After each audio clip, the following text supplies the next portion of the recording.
এজন ৰাজনীতিৰ নেতাই যেতিয়া এখন মিটিং পাতে তেতিয়া তাত মানুহ হয় কিমান, খুব বেছি 40,000 বা 50,000। তাকো তেওঁলোকক নিব লাগে গাড়ী ভাড়া দি পেলাই, গাড়ী খৰচ পাতি দি আৰু দিনটোৰ হাজিৰা দি পেলাই নিব লাগে।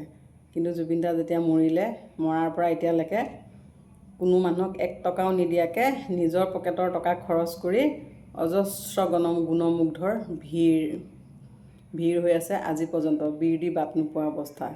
সেয়া কিন্তু কাকো টকা পইচা দি পেলাই নিয়া নাছিলে, সেয়া নিজৰ টকা পইচা খৰচ কৰি ধনীৰ পৰা একে দুখীয়াজন, ৰিক্সাৱালাৰ পৰা ঠেলাৱালাজন সকলোৱে গৈছে নিজৰ পকেটৰ টকা পইচা খৰচ কৰি মাত্ৰ জুবিন দাৰ কাৰণে।